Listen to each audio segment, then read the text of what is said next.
Oke, terima kasih. Assalamualaikum warahmatullahi wabarakatuh. Waalaikumsalam. Salam sejahtera untuk kita semua. Merdeka. Merdeka. Para Banten di Indramayu. Hari ini kita baru selesai malam ini Ketua.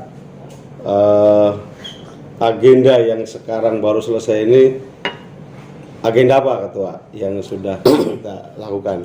Baik, Saudara Bung Sali. Jadi hari ini dari kemarin ya, DPC PD Perjuangan Kabupaten Indramayu sesuai dengan instruksi DPP dan DPD Provinsi Jawa Barat melakukan fit and proper test bakal calon anggota legislatif DPRD Kabupaten Indramayu.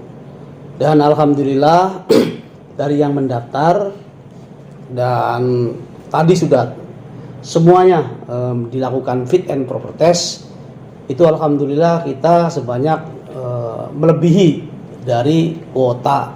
Jumlah totalnya Ya. Itu sekitar 150%-an. 150% dari jumlah total kuota kursi ya? Betul, dari 150% itu 40%-nya perempuan. Wis, mantap, kader perempuan ya? Betul, jadi artinya kalau nanti akan dilakukan rekomendasi oleh DPP partai, kita sudah memenuhi kuota 30% perempuan. Kira-kira itu. Siap. Nah, dari jumlah total 150% dari kuota kursi di Indramayu ini, itu tahapannya sudah dilakukan sejak kapan itu Pak? Oh, ini Jawa Barat kan beda sendiri ya. Jadi sesuai dengan instruksi Ketua DPD PD Perjuangan Jawa Barat dan Bang Syukur selaku Koordinator Wilayah Jawa Barat dari DPP, kita melakukan yang namanya pengampu. Dan saya juga sudah 2 kali jadi anggota DPRD ini, baru kali ini ada istilah pengampu. Kalau dulu kan terkenal dengan langsung bacaleg gitu ya. Betul. Kalau sekarang tuh beda Bung Sali. Jadi tahapannya pengampu. Di PD Perjuangan ini ya. Ini dimulai sejak 2021 awal ya. Kemudian pengampu kita jaring dari berbagai 6 dapil ini, terjaring beberapa hampir 100% juga.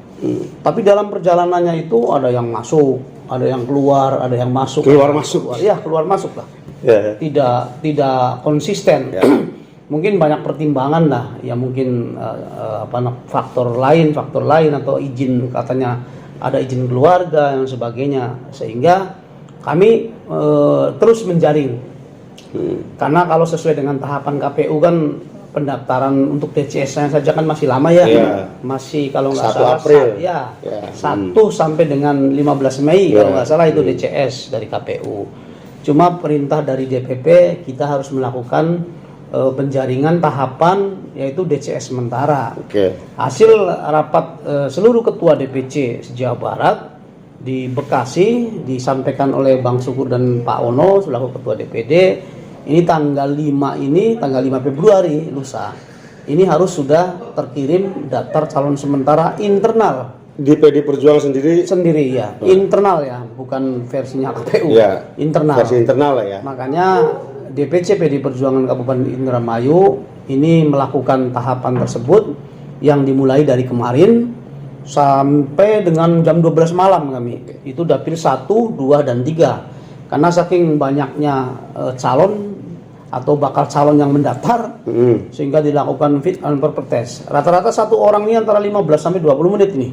Tadi dari kemarin itu rata-rata wawancara fit and proper test. Karena kami pengen bersih banget ya. Jadi melihat dari loyalitas mereka, kemudian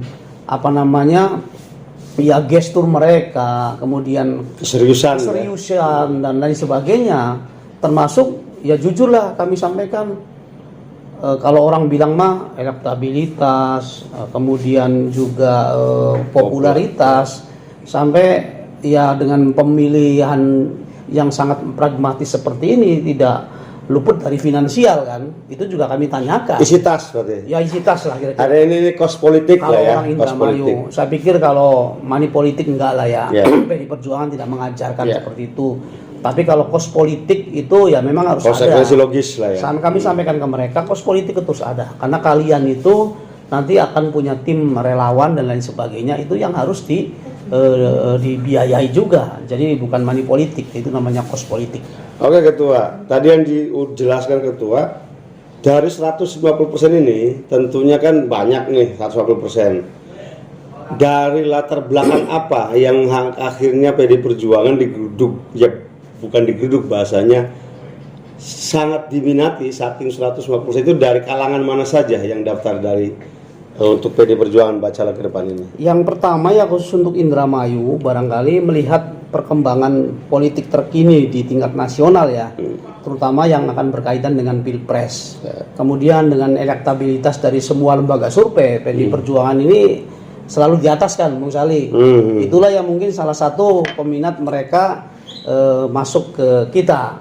Ditambah lagi barangkali ya jujurlah, itu tidak munafik lah, bahwa kita sekarang punya bupati ya dari kader PD Perjuangan yang mungkin itu juga mendorong teman-teman akan tertarik berminat. Itu saya kaget juga tadi. Kalau saya lihat kan ada dari kalangan pengusaha. Bakal saya lihat pengusahanya bukan kelas pengusaha kecil ya. Ini pengusaha yang levelnya BUMN nih. BUMN ada. Kemudian dari unsur petani nelayan ada. Nelayan dan petani lah tokonya ya. Tokonya ya. Nelayan dan petani. Tokonya. Kemudian yang saya paling kaget lagi juga ada kalangan milenial. Bahkan kalau dari data lebih dari 50% kayaknya. Ada, saya lihat itu kalangan milenial ada yang baru lulus kuliah. Dia ada dorongan konon katanya dari orang tua. Saya tanya juga tuh. Anda berminat masuk PD Perjuangan ingin menjadi caleg itu dasarnya apa? Pertama saya katanya tuh semenjak kuliah saya meminati, bahkan skripsi saya juga judulnya itu mengambil dengan PD Perjuangan. Berkaitan dengan PD Perjuangan. Artinya PD Perjuangan ini diminati satu oleh pengusaha, ada kalangan nelayan, petani, kemudian milenial, kemudian juga bahkan dari pensiunan ada. Pensiunan birokrasi. Birokrasi ada, kemudian bahkan ada dari mantan kepala desa juga ada. Bahkan punten ada caleg atau calon anggota dewan yang dari partai lain yang ke kita. Dari partai lain masuk ke partai kita. Mantap juga gitu ya. Jadi makanya itulah yang saya sebagai ketua DPC ini ya sangat bersyukur lah. Namun kan Bung Sali dari 150% ini kan tentunya yang harus kita setorkan kan 100 ya. Diseleksi juga lah ya. Diseleksi juga hasil seleksi tadi yang dilakukan oleh tim kami itu juga nanti kan akan disaring. Mungkin ada yang terkait dengan lain-lain sebagainya, nanti kita juga akan melaporkan dulu kepada DPD dan DPP. Oke, ya siap Ketua. Oke, Ketua Saya ini izin minum dulu ya. Siap, mantap. Santai saja Ketua. Ya, ini kan kita sambil banteng-banteng di Indramayu juga harus tahu. Soalnya kalau orang Indramayu kalau nggak ngopi itu nggak enak. Apalagi nggak ngerokok lah. Ya. Nah, kalau banteng-banteng Indramayu ini harus tahu bahwa pengen tahu juga Ketua dari rangkaian tadi pengampuhan yang 1 tahun lebih. Ini apa sih sebetulnya tujuan PD Perjuangan melakukan itu sampai jauh-jauh hari, sedangkan partai-partai yang lain saya kira baru bersiap-siap. Ini apa motivasinya Ketua? Ya jelas begini, Bung Sahali ya. Jadi PD Perjuangan tidak mau punya calon anggota legislatif ini secara instan. Secara instan. Jadi mereka kalau bahasa pewayangan mah digodok di kawah Chandra di muka. Kawah Chandra di muka lah ya. Bahkan kita masih ingat betul bahwa tahun 2021 kemarin juga kita melakukan pendidikan kader pratama. Yang pesertanya di samping PAC, ketua PAC, ketua ranting, bahkan bakal calon anggota legislatif.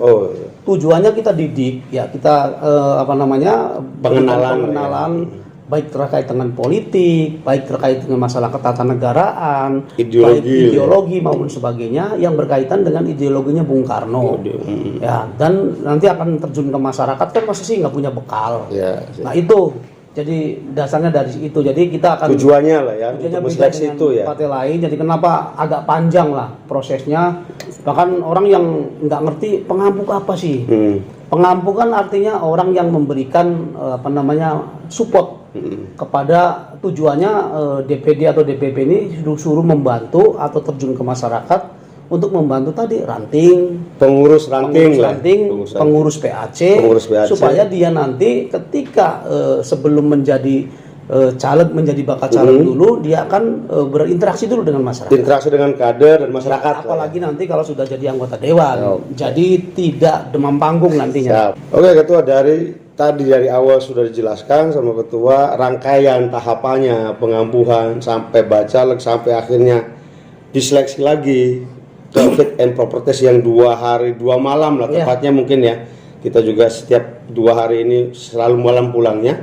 Nah, menjadi closing Ketua untuk menyemangati kader muda dan pemilih pemula serta nanti kita di pemilu 2024 itu seperti apa Ketua? Baik, terima kasih Bung Sali. Pertama saya sampaikan dulu kepada bacalek yang tadi 2 hari sudah melakukan fit and proper test, sabar dulu ya.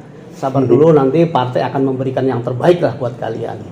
Yang kedua, ayo masyarakat Indramayu semuanya dan khususnya kalangan milenial yang barangkali di 2024 nanti baru akan mencoblos. Mari kita bergabung dengan PDI Perjuangan.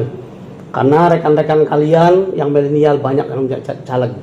Dan kita punya wadah yang namanya Taruna Merah Putih. Itu wadah untuk saya partai yang namanya Taruna Merah Putih. Nah, ayo kita bergabung di situ sebagai partai ideologi Bung Karno. Kami PDI Perjuangan Kabupaten Indramayu siap untuk menampung teman-teman semua untuk kalangan milenial. Itu saya kira, terima kasih. Oke, terima kasih Ketua. Assalamualaikum warahmatullahi wabarakatuh. Waalaikumsalam. Merdeka.